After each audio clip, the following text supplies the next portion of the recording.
Water and staff safety concerns forced Modilon Hospital scale down. Serious concerns of medicine shortage in rural Morobe. And coffee pod borer contained but at a high cost. This is National EMTV News with Helen Sayer. Good evening and thanks for joining us for Thursday's news. Modilon General Hospital in Madang has had to scale down operations following a serious water shortage and concerns over the safety of workers. Hospital staff and management convened a meeting with Madang Open member Brian Kramer yesterday to advise him about their decision to scale down. The hospital is only dealing with emergency cases for now until the water problem is resolved and the safety of their staff guaranteed. Hospital staff and management held a meeting yesterday with local MP Brian Kramer to address their concerns over the water problem affecting its operations, as well as the safety of its staff following recent clashes within surrounding communities, which are putting the safety of their workers at risk.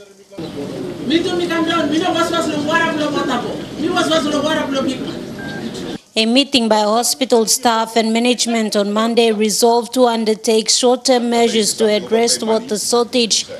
The hospital is running low on water stored in its storage tanks.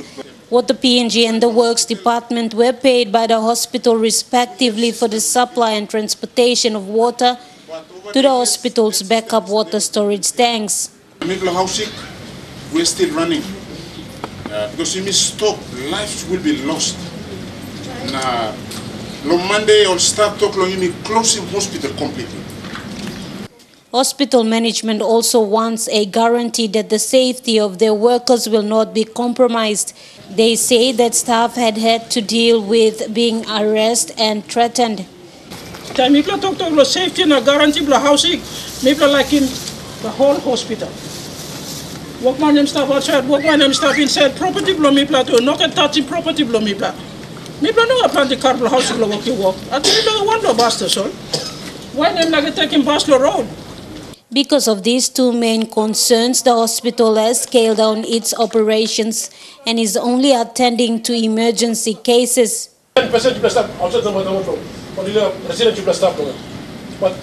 The local MP, who was also present at the meeting, assured the hospital that he would look into their concerns. The member, who has been trying to get the water flowing again, says the new pumps have arrived in Ley and have to go through clearance before they are transported to Madang.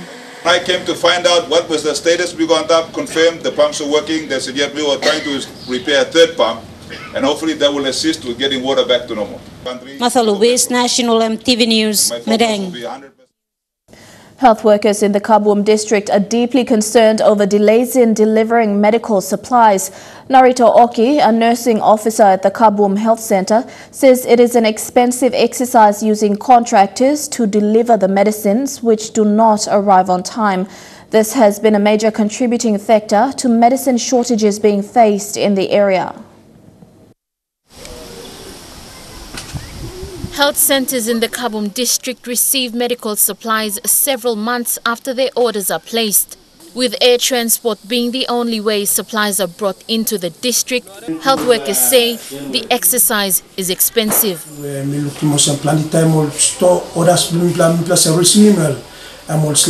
Something like IV fluids where we receive more time here.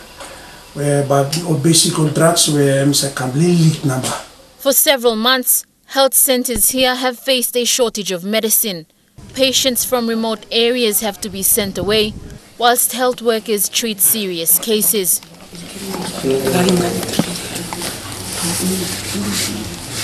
The health workers said a lot of patients have died because of this.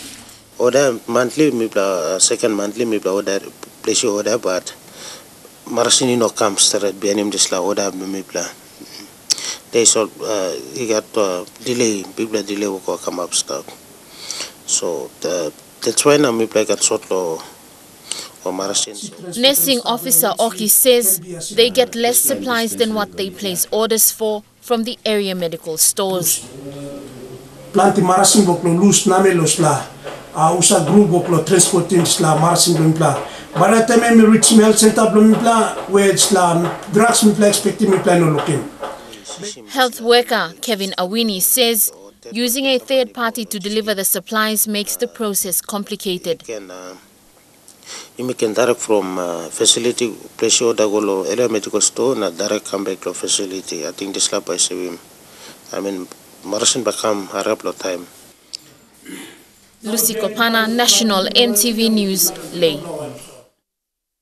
The Kaboom Health Center's outpatient has been closed due to continuous medicine shortages. Patients have been told the health center will only treat severe illnesses and attend to expectant women. This problem is being faced by other health centers in the district as well. This is the Kaboom Health Center. It is located at the Kaboom station in the Selepet LLG. The health center serves a population of more than 10,000 people, and it also takes on referrals from existing aid posts in the area. With ongoing reports about medicine shortages, EMTV Lay's cameraman Maisen Hungito came here to see the situation on the ground. He was taken to the dispensary by health workers. Inside, they showed him rows of empty shelves. Basic antibiotics and anti-malarial drugs are nil in stock. Kama nito igar marasin staff tasol mi playet in cello health centers, sub-health centers night post. Mi play no god. Dape Ate is from Bomo, a village far from the health center. Her first child died here last year. She is seen here with her second. I'm inside Lobus. Na call, na kursi, kisimem, na pes mi bin karen baby blow me come down and bin lusim life. I'm no at marasin. Now can me to black am stop. I'm no at marasin. In the wards, health workers struggle to treat patients with limited supplies. The outpatient was closed because of the shortage. Seen here, the locals are told that only pregnant women and severe illnesses will be treated. However, attending to pregnant women is also a struggle because there are no basic equipment like sterile gloves. Glove and you know blood delivery station labs. I think we'll get our sections on no glove. Health workers have been giving health advice to help patients.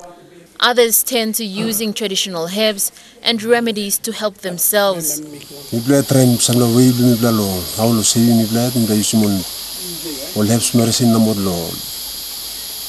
When got some idea long into the scan and the triangle now walk my name all right. Gilong Matanga is a patient's guardian.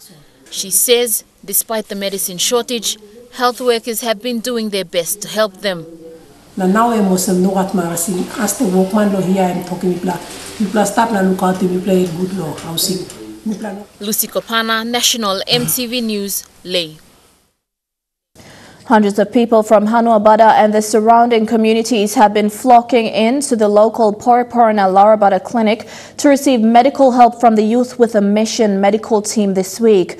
A shortage of medicine supplies continues to be an issue at the clinic, and patients from within the village were fortunate to receive treatment from the YWAM team. A medical team from the YWAM ship has been providing primary health care to patients in Hanuabada at the Poriporana Larabada clinic for 2 days now. The medical team consists of doctors, nurses, optometrists, as well as community engagement leaders and media personnel. The Poriporana clinic has been facing a severe medicine shortage lately, and the visit from the YWAM team is helping both the clinic as well as patients from Hanuabada and the surrounding communities. And sometimes we have only just 1 bottle of amoxicillin, even 5 strips of Panadol. You know, that's more like for 2 patients only. The team's primary health care includes immunization, wound and antenatal care, and general outpatient needs. Meanwhile, senior HIV counselor at the clinic, Sister Momoru now said there is a high demand for medicines and health care from the patients. A nursing officer should have everything if they are in it. Yeah, that's the main anything yet. The services we can provide, but the medication is there. Sister Momoru said the clinic has been working in partnership with the PNG Family Health Association since their establishment last year. However, the PNG FHA is also running 3 other clinics on Fisherman Island, Gerehu and Tatana, so whatever medical supplies they have is distributed to the Poreporena Clinic and the other 3 clinics. Patricia Keamo, National EMTV News.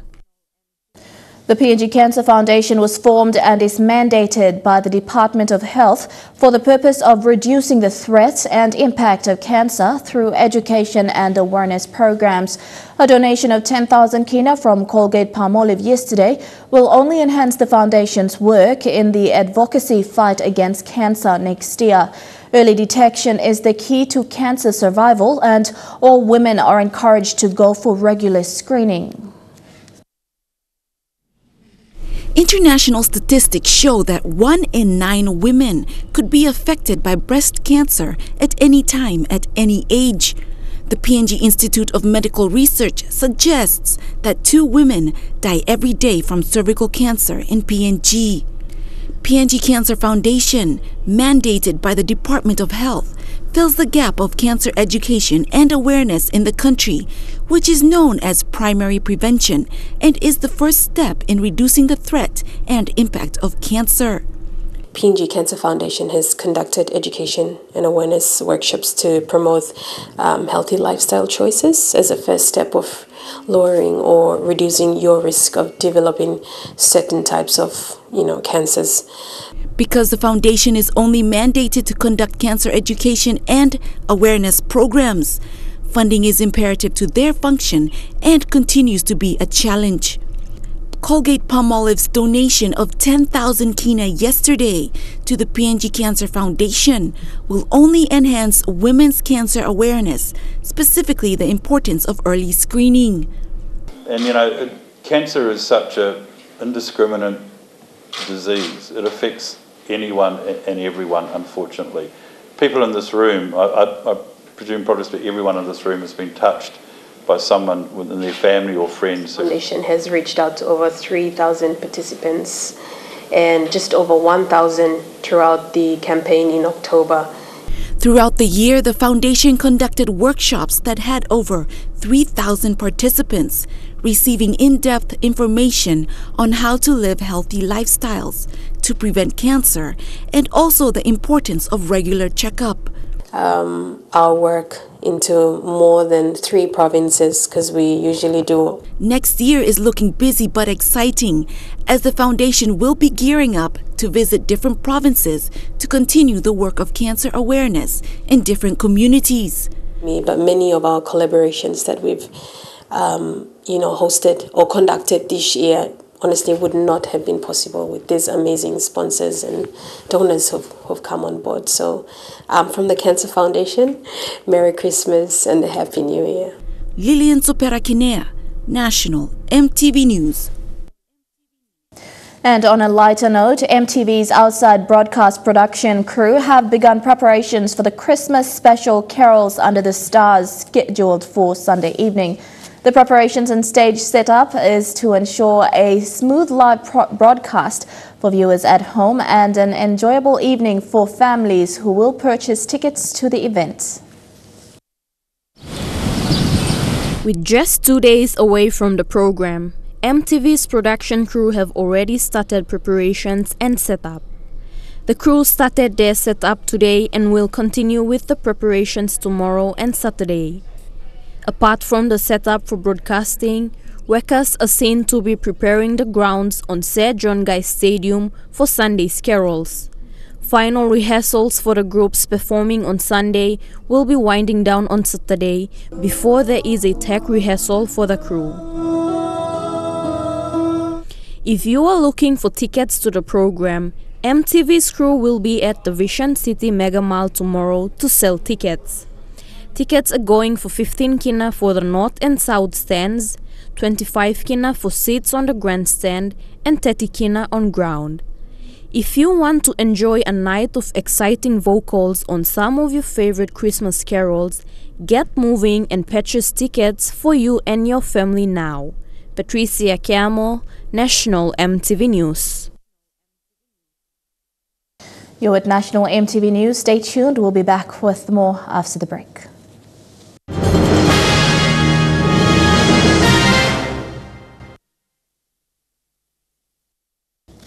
Welcome back. The members of Tutumang in Morobe passed a resolution to reject the MOU for Wafi-Golpu mine signed by the government and mine developers last week. More than 8 recommendations were passed during the Tutumang meeting in Leh. The resolution was passed after the member for Huon Gulf, Ross Seymour, and president for Wampar LLG, Michael Poane, presented the 7-day petition for landowners. The 7-day petition was served to the developers, Bulolo MP Sam Basil, the Prime Minister Peter O'Neill, MRA and the Department of Mining. These came after the landowners gathered at Gingen village over the weekend at Wafi, expressing their frustrations over the MOU signed. The landowners from the Wafi exploration site in Bulolo, the pipeline corridor in Huon Gulf and the wharf in Leh district said they haven't participated in the signing of the MOU. This agreement is mental. Sign and confirming. Now, no, stop. Me challenge him government of Morobe na me togol sem na Papua New Guinea. What we go hold? Suppose you no come na sina wanda molera lumla. This thing is not going to continue anymore. We denounce this MOU outright. We reject it wholeheartedly. The Wafi-Golpu project is an underground gold and copper mine in Morobe province. It is a 17.4 billion kina project.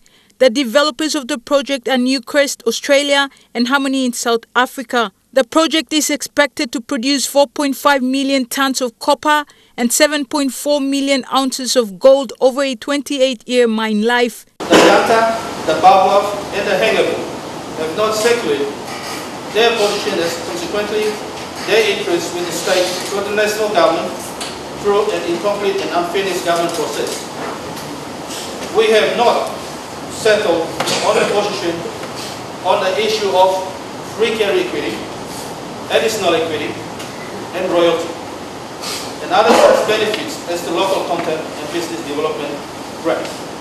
And yet, the national government has already given away significant value. 34 members of the Morobe Provincial Assembly, including Morobe Governor Ginson Saunu, the 6 MPs and the LLG presidents, agreed to draft a new MOU to submit to the government for consideration. Julie Badui Owa, National EMTV News, Leh.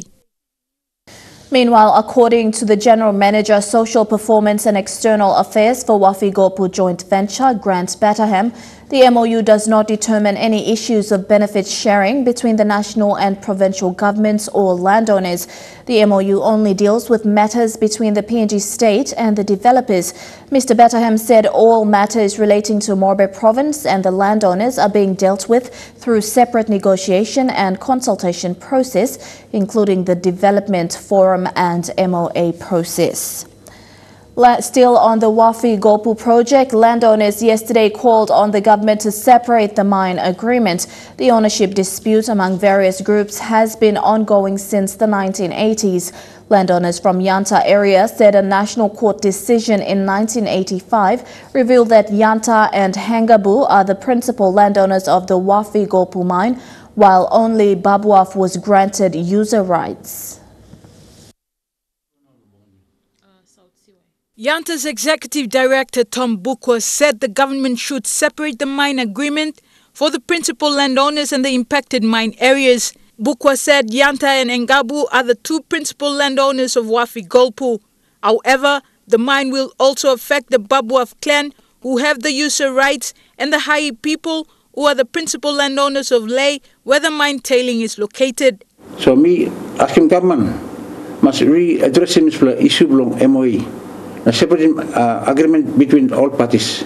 Long come up with a good plan understanding for the development of the project. According to the National Court documents provided by Yanta Investment Limited, the decision by the local land court on the 22nd of March 1984 was for compensation to be paid to the Hengabu clan and Yanta clan on 80% and 20% basis respectively. On 7th May 1985, the decision was appealed in the Provincial Land Court. The court found that the boundary between Yanta land and Ngambu land is in equal portions of 50% each. The Land Court, in its decision of 22nd May 1984, also stated that Babuaf clan also has user rights, that is the safest right to gardening, hunting and settlement.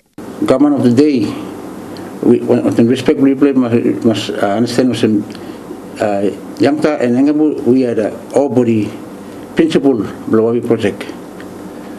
Now we play looking na hari mo sem plan yung mushroom leno na wala pop up. The time long going to MOE. Mr. Bukwa said government should learn from the other minds regarding landowner issues and do it properly this time. Julie Badui Owa, National EMTV News, Leh. The Department of Agriculture and Livestock had their biggest budget allocation to date in 2018. Next year, however, will see a reduction in their budget allocation. The minister and subsections within the department held their 2018 review yesterday. The Department of Agriculture and Livestock yesterday held a review of the 2018 year, with subsection heads representing commodities present. The agenda revolved around how the 2018 budget, one of the biggest in the sector, was expended. One of the biggest budget so far. We were given more than 600 million to the department and also to the subsector. But Agriculture and Livestock Minister Benny Allen told the media that they are yet to establish how much exactly was released to them this year. We are not saying we got everything, but we were allocated with 600 million this year. And out of the 600 million, most of it were released. Allen added that the subsectors will have to submit their acquittals and reports in a bid to calculate the cost spent this year and how much the shortfall was in the release of the 600 million kina. I'll be expecting that by early next year, and then we want to report back to the government. We want to report back to the government and inform the government and the people that this is how much we have received and how we have expended. The budget for 2019 is said to be less than the amount of 600 million kina, but the minister is optimistic that they will deliver on their 2019 objectives with cuts in the annual budget. For the sector this year. Next year is about 500 million. Fidelis Sukina, National EMTV News. The coffee pod borer, a pest that had been threatening the coffee industry in Papua New Guinea for the past 2 years, is being contained. So far, the government has funded the relevant authorities to contain the pest, but it has since been an expensive exercise, especially for one of PNG's leading quarantine organization. The coffee pod borer is being contained in 3 provinces, Jiwaka, Chimbu and Eastern Highlands provinces, with the Coffee Industry Corporation and the National Agriculture Quarantine and Inspection Authority maintaining checkpoints in the provinces for the past 2 years. And so far so good. We try to minimize the spread of the CBP to other provinces like Western Highlands and Chimbu and even come down to Morobe. The road checkpoints and other initiatives in containing the pest have been funded by the government, but they have proven costly to maintain. The government still provides the funding to contain the spread of the evasive pest. We're still doing roadblock as we speak.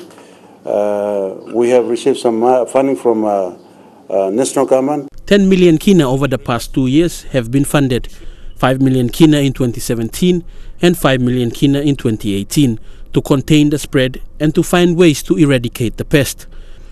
But Nakia says the funding has only been to the Coffee Industry Corporation, while Nakia has been left to fund their own battle in partnership with the CIC. Government funded about 10 million through Coffee Industry Corporation, but through Nakia we got nil. But we were able to, as I said, we were able to continue to work with Coffee Industry Corporation and continue to maintain the roadblocks at Chiwaka and Jimbo and Nissan Islands because we continue to fund with our internal sources. So far, Nakia has spent almost the same amount as the government funding to CIC to battle the coffee pod borer. We've spent about 7 million. 7 million from our internal sources. CBB alone. Fidelis Sukina, National EMTV News. This is Thursday's news. Stay tuned. We have more of today's other stories on the other side of these messages.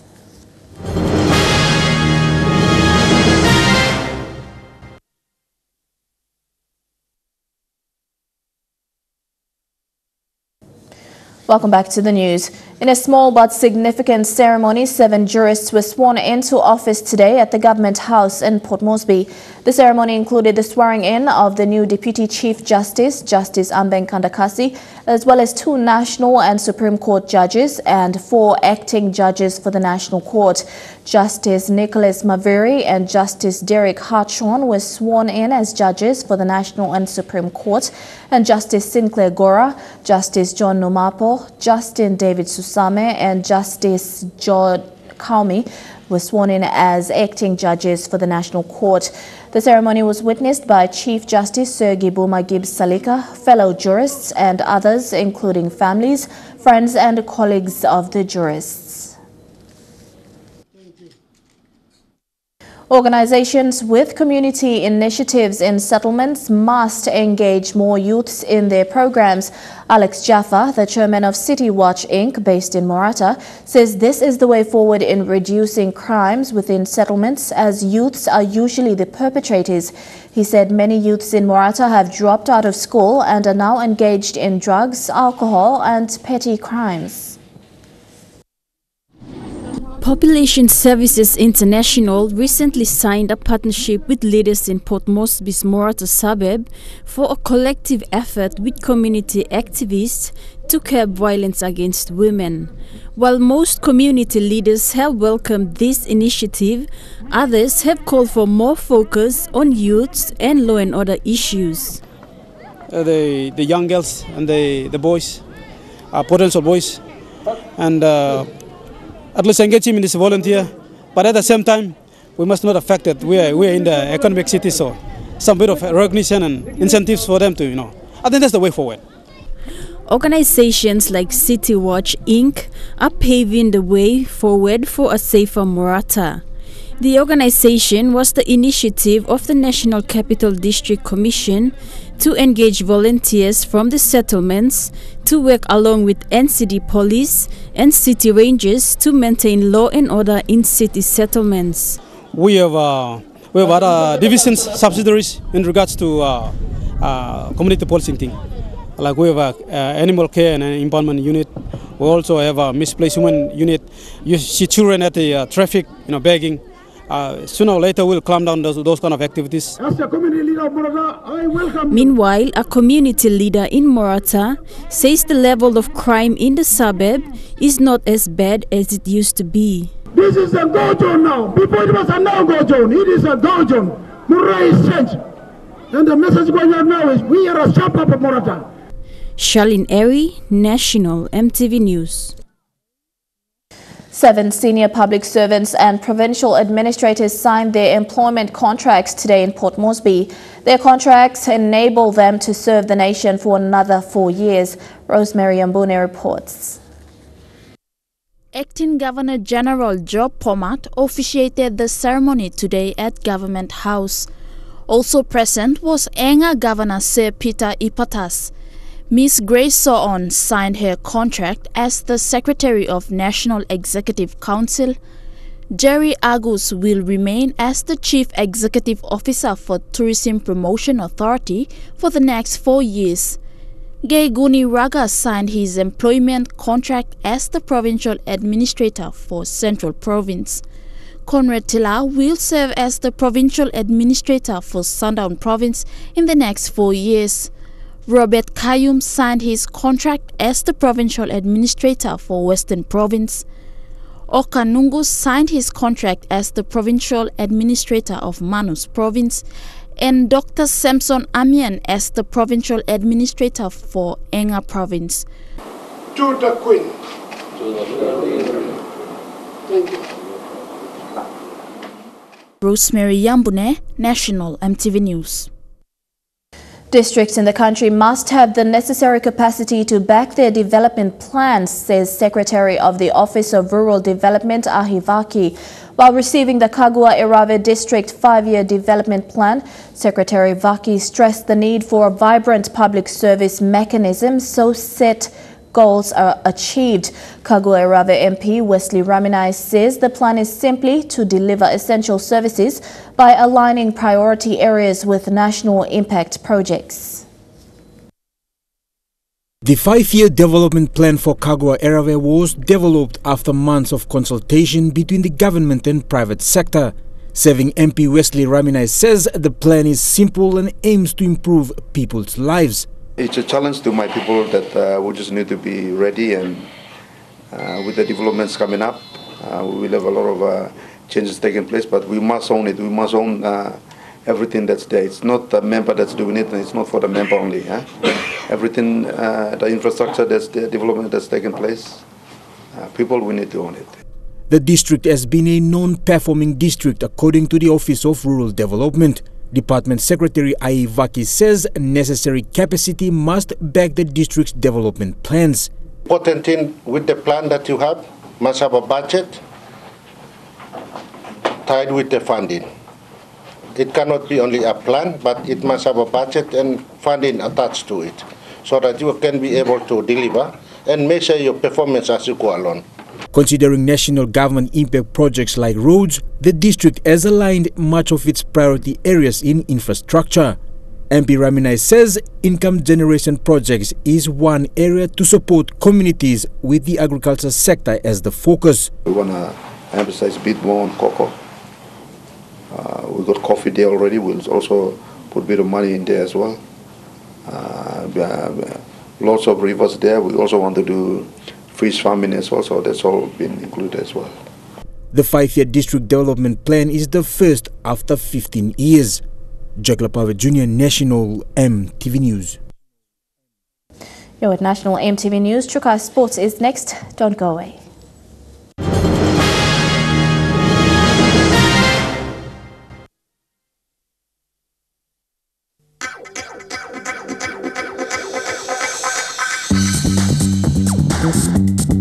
Chukai Sports.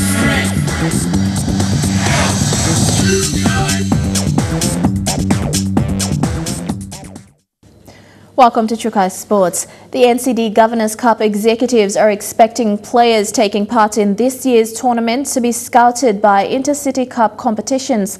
CEO Ivan Tao Jr. says through hosting the Governors Cup, the Morata Off-Season League has had some players make it through to the SP Hunters side. For the past 2 years, the Morata Off-Season Rugby League competition has not been selected to run the Governors Cup because of internal administrative issues.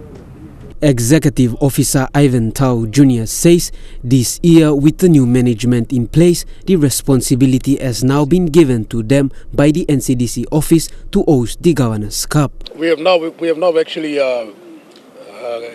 restructured ourselves. We put in a new management in place, and we're looking forward to deliver the tournament.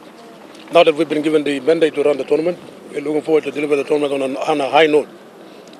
Since the start of the tournament in 2002 as Pakop Cup, Tao Jr. says a number of players through the tournament in the past years have made their way to play in SP Hunters as well as the PNG Kumuls. One of the players selected into the Kumuls team back then is Jesse Joe Parker. From the previous tournament, Modilon League had a handful of players that were selected to represent not only Modilon League, but to be in the digital club, even including the PNG Hunters and the PNG Kumuls, in the likes of Noel Joel, Jesse Joe Parker.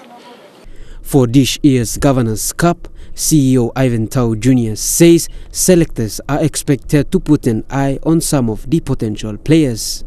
For the tournament, we are expecting scouts from various digital clubs to be part of, as usual.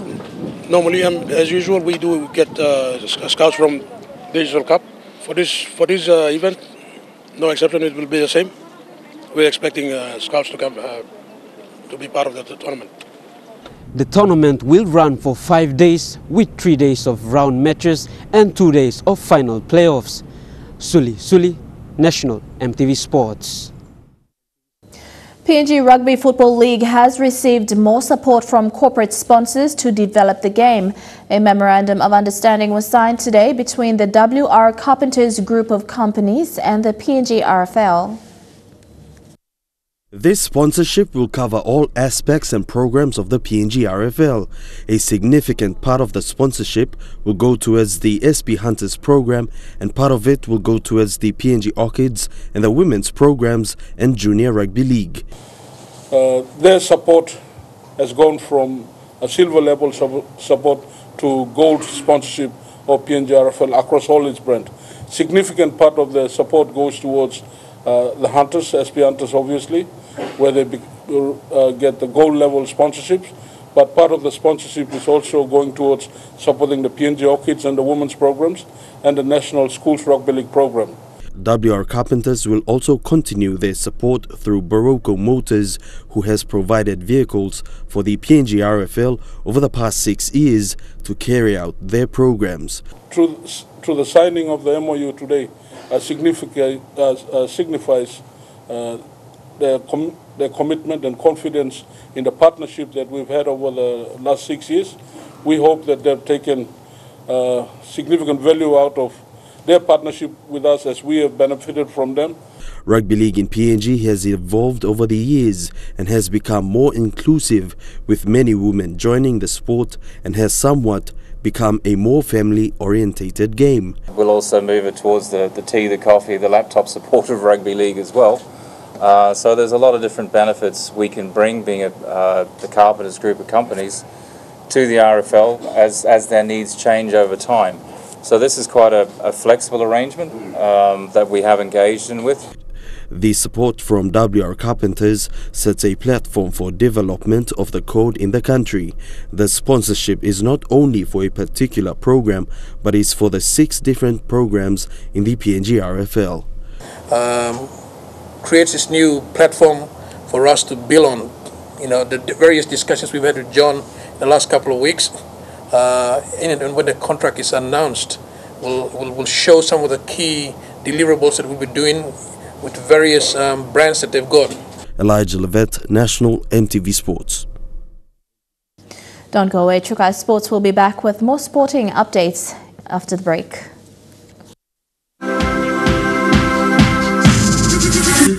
Trukai Sports. Welcome back to Trukai Sports. 2 boxing international coach and referee Brad Vocale and international WBC supervisor Deborah McBain arrived in Port Moresby today. They will help PNG boxing with its Oceania title fights this weekend. Some of PNG's top professional fighters will take on boxers from Indonesia and Pakistan.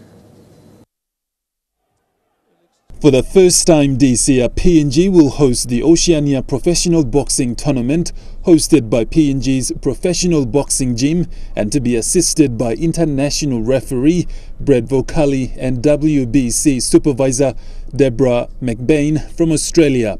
Boxing has always been, it has always created an opportunity for those who want to fight and want to work hard to win, right? This is one of the things that has happened. So you find that the guys who come from a wealthy background, they've got everything, they don't have to fight too hard.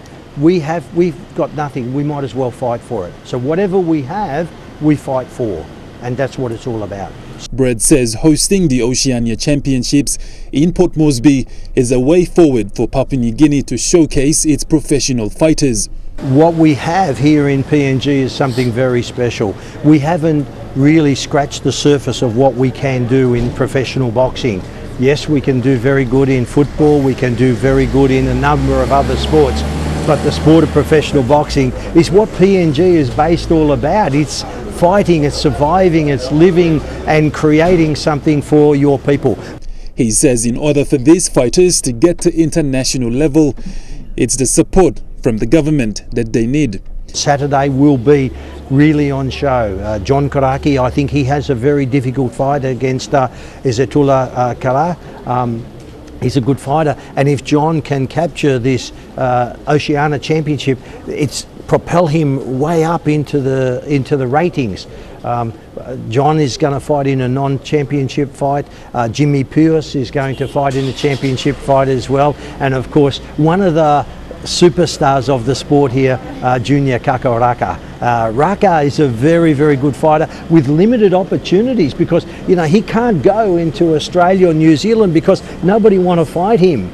And so he stays here and he doesn't grow. So the opportunity, what I want to do with Raka, with Korake, Jimmy Pierce, John Kalau, and some of the other fighters, with the help of my good friend Martin Benny, and also the help of the PNG Professional Boxing Board, we want to make this success. A total of 6 bouts will see in the Oceania light middleweight title fight PNG's John Korake, also a mixed martial arts fighter, take on Pakistan's Azatullah Kakar. Fighting against Indonesia will be PNG's Junior Raka and Jimmy Payus. PNG will also fight against Indonesia for the bantamweight title, followed by 3 supporting bouts, which will see 6 professional fighters facing off in the ring to get exposure and provide great entertainment of pure boxing.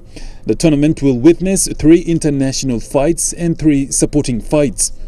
The Oceania title fight will take place this Saturday at the Sejongais Indoor Stadium. Godwin Eki, National MTV Sports. And that ends True Guys Sports. The weather details for the next 24 hours coming up next. Sports.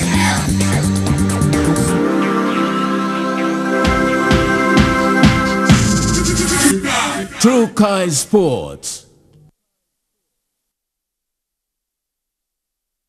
The weather details were proudly brought to you by Dulux, celebrating 50 years in PNG and the only paint made in PNG.